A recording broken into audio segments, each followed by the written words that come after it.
No, but this is working, guys. Good to go. So, we're going to have a big quick chat about our AFP, Australian Federal Police. We've got plenty of our coppers around here at the minute who are decent people. I want to talk about the leadership of Australian Federal Police. They are organising with the government, with the foreign terrorist organisations, to create some sort of a body in the AFP to investigate people who they call domestic terrorists. That's us. Well, that's us. And I'm here to tell you that the AFP should be investigating and arresting, first of all, our own Chief Commissioner. Secondly, these people in the big house behind us, they are the domestic terrorists. And they are the ones who should be arrested and locked up. Absolutely. So that's one of the major things that should happen. That's part of the solution that we talk about. I want to talk about this other horrible thing called this Karen. Karen, so-called Commissioner for Disinformation and Shutting Down the social media, she's just snatched it. She's chucked it in. The pressure's too much because she knows that she's involved with an organisation that is involved in mass murder and global genocide. That's what her role is all about. And I did notice in her statement she talked about, she's copping a bit of flack and she's a bit concerned about the safety of her kids. Well, you people are in the business of murdering other people's kids. So go to hell. You take your Safety Commissioner and you go shove it. And you put her how's the orientation, mate? The rest of these Working? scumbag politicians back here. Well, most of them anyway. I want to have a quick talk about our old mate Jacinta Allen, the Premier of Victoria. Daniel Andrews with a dress. She tells us how safe Melbourne and Victoria is. If you've seen the disaster that it is, well, you know that's not true. She's a liar, and they are destroying our state, they're destroying our country, and that's the whole plan. Once again, that is the specific plan. I want to talk about our messaging in terms of the freedom movement or the Australian people, whichever way you want to talk about it. We, in terms of all the things that they're doing to us, are getting flogged. Now, do we have an opportunity to beat this? We do have an opportunity, but we've got to start doing things smart, intelligent. The politicians during COVID, they showed us how to do it. They told lies, we tell the truth. But they frighten the hell out of everybody because fear drives people and motivates them to take some kind of action. And we need to push back against these politicians because we are in a massive heap of trouble. Australia is almost sunk. And we better remember the charge of Sheba in World War I because that's where we're at. But we have capacity to do this. But we need to pull all our people together. Whatever colour, creed, whatever ideology, whatever political, whatever you've got, your country is going down and going to take you with it.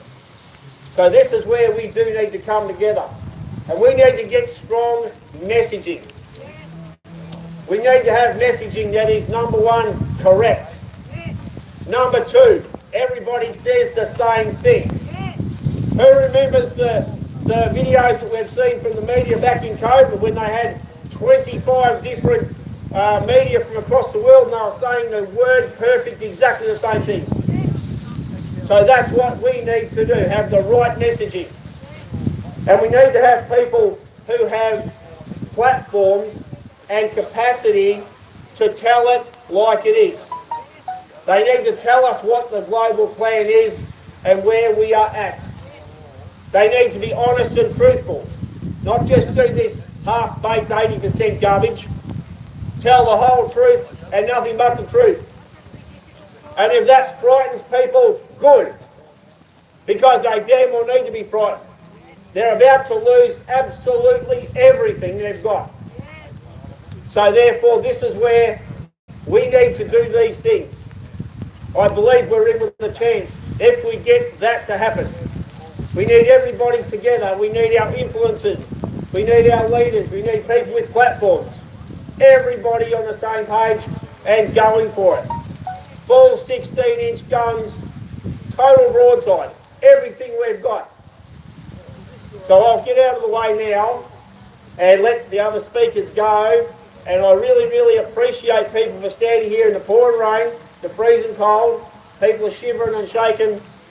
Well, I didn't bring enough clothes, obviously. But, having said that, they're the true Australians. They're standing here in this. And they're here because they're fighting for their kids, for their families, and because they know things are wrong. And they're here to defend our country. It's about time a whole heap of other people stood up and did exactly the same thing. Because shoulder to shoulder, we can win this. We call on the spirit of our Anzacs. Walk with us, fight with us. Because it's do or die right now. There is no more next time. This is it. It's game on or it's game over.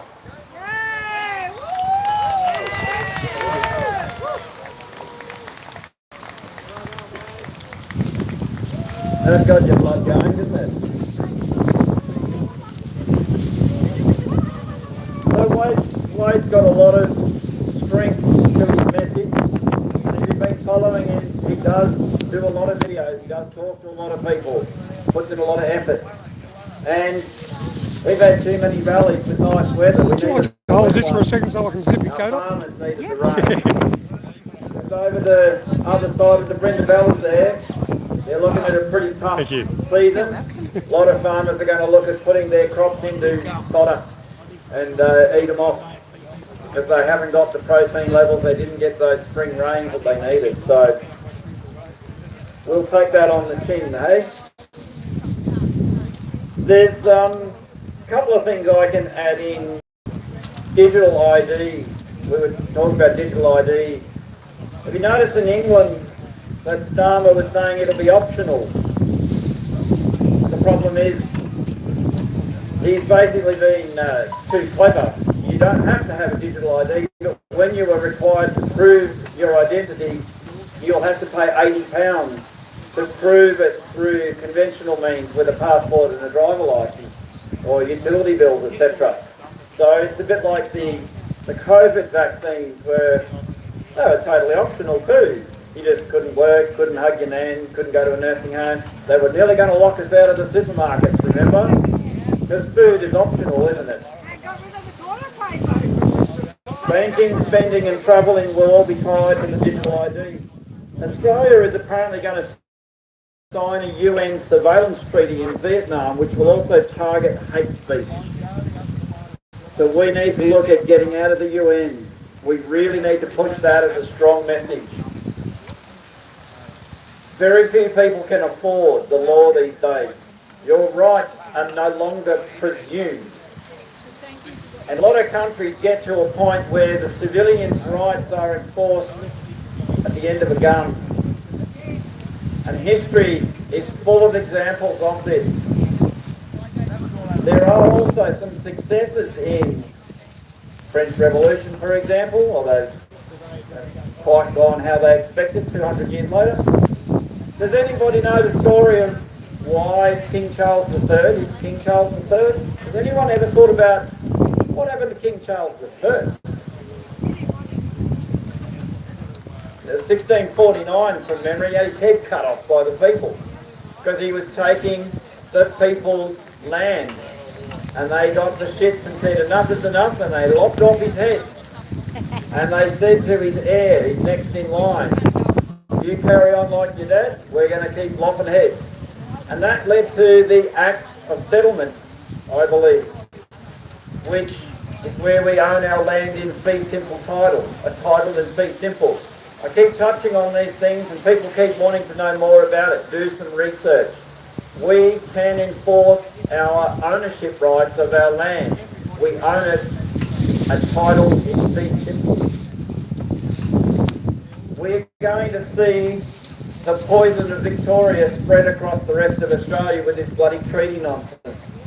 Now I remember we voted no. I know Canberra voted yes, but the rest of the country voted no. And we all rallied and gave up our weekends and our time and door knocks and flyers and videos and all kinds of things. And now Victoria is pushing a treaty. And if you look at what's happening in Canada, and there's a parallel with New Zealand, the Indians in Canada are presuming that they are the owners of the land, taking land back from Canadians. And in New Zealand they have the Treaty of Waitangi. I did a quick bit of research on it. The Treaty of Waitangi, I'll find where I wrote it down, too many notes. Treaty of Waitangi. Yes, you, DK. I didn't write it in here. Treaty of Waitangi, 1849, from memory. And there's a confusion between what the English believed the treaty to say and what the Maori believed it to say. The Maori believed that they'd retained ownership and control of the land and they were letting the English run the colony. And the English don't share that view.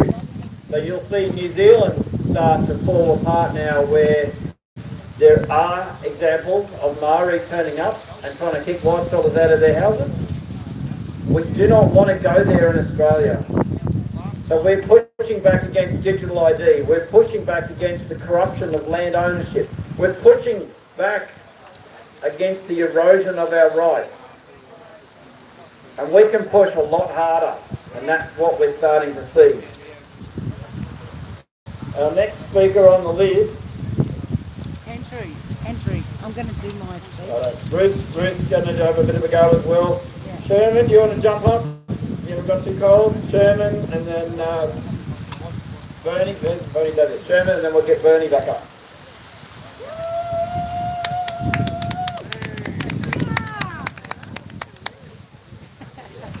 Yeah.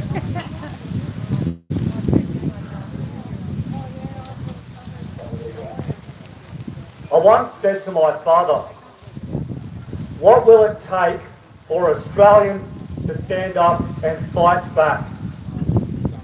He looked at me and said, if you ban cigarettes and alcohol, the government will be overthrown through.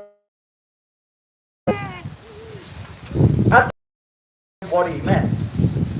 But then I looked at the she'll be right mate attitude of most of my countrymen. And most of them will get angry about something, whether it's getting screwed over in the workplace, whether it's taxes going up, their rent and everything else. But then they'll tranquilise themselves with cigarettes and alcohol and forget about it. As long as they can tranquilise themselves, the government will keep ruling over them. And then I understood what my father meant when he said, ban cigarettes and alcohol, and the government will be overthrown 3 days later. It all made sense very quickly. Now, I watched the downfall of this country, a country I love and a country I want to fight for. I have seen this Labor communist government do things that if they did it back in the 70s or 80s, that building would have been stormed by hundreds of thousands of people. And they probably would have been lynched in the streets if they did back then what they're doing now. Yes. But what they have done is they have dumbed down our youth. They have us in a state of fear. They are promoting a culture of individualism, and they have pulled us away from tribalism. Our strength is in our tribalism. And what we have is we have individualists. I must pay my mortgage. I don't have time to protest. I don't have time to stand up. Look at all my bills. This is what they've done to us. And this is how they have separated us from community, blood and soil. My phone might The die soon. only way we can win is community, blood and soil. We must become tribal. You can vote your way into communism, but it's a bloody fight to get your way back out.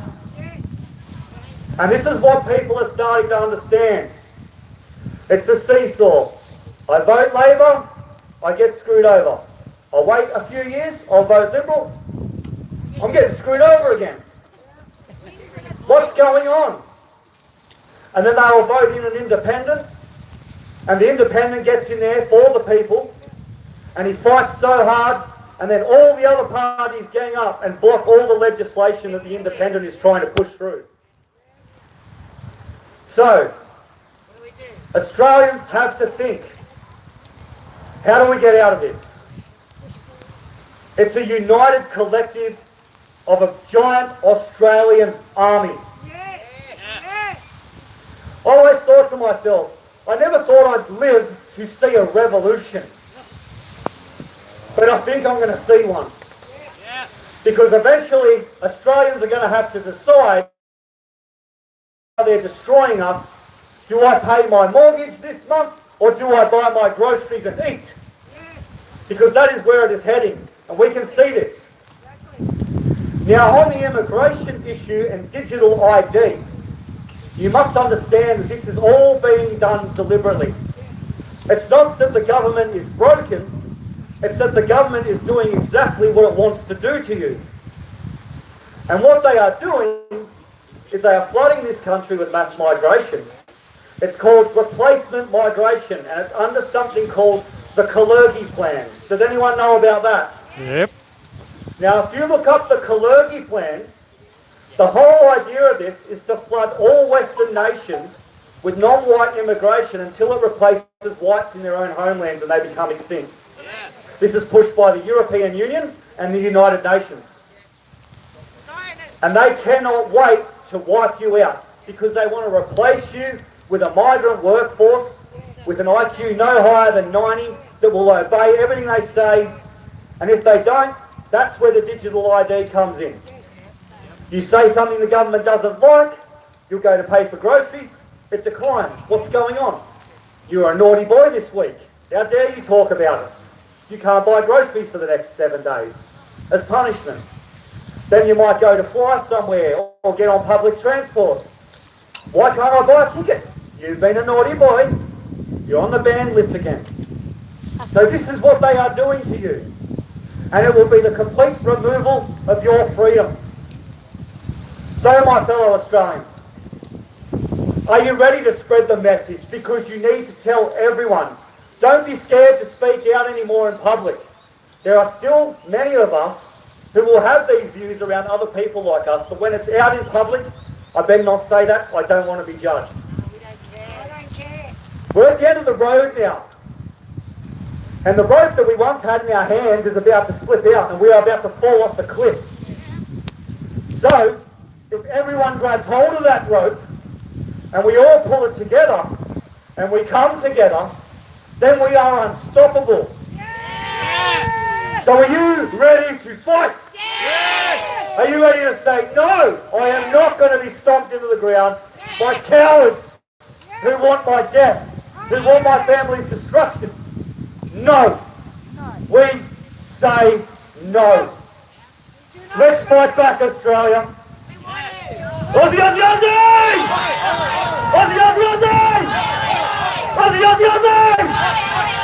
Thank you.